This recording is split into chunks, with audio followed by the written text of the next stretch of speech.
I really appreciated the child life specialist who guided us, because, again, I do not think I would have navigated any of this in the way I did if I didn't have Caleb.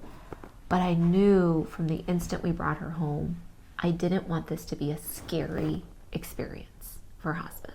I mean, it sounded scary, it felt scary, but I didn't want us to be like closing the door, like having her hide away with all of this happening. I wanted us to be very open about it because we had a 2-year-old witnessing this. And I wanted for him it to be a memory that he would hold, close to his heart, but not afraid. So they helped really navigate for us how to create those moments. And yeah, music time was beautiful. Amazing. We had someone help coach us around how to talk with Caleb about death most effectively for his development years. He was only 2. That really set a nice foundation for a lot of things. For, even today, Caleb's still very curious. He asks questions when he wants to, and we can be very direct but loving in our answers. Was Caleb in the room? Was he present when Avery died?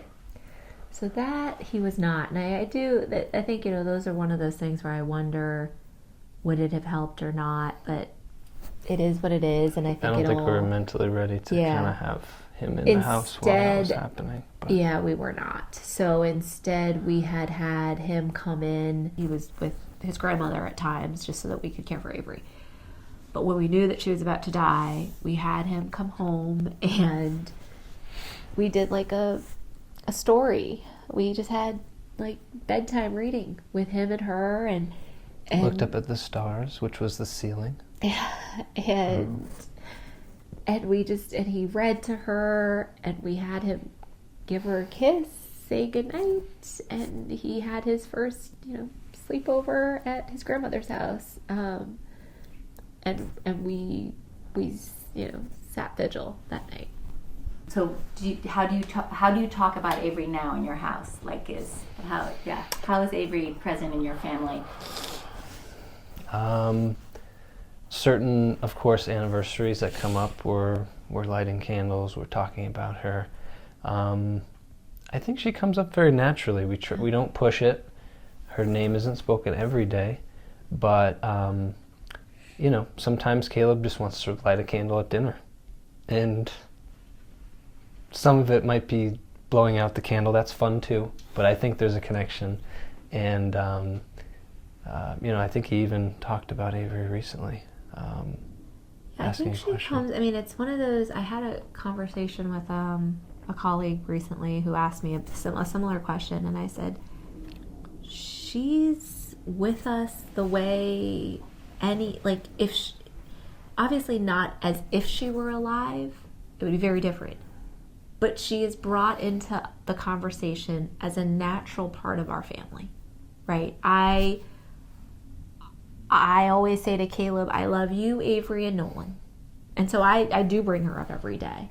And our littlest, who's only 1.5 years, every photo of a baby he sees, he goes, Avery, Avery. And her photos are more predominantly around the house than they are of Nolan or even Caleb.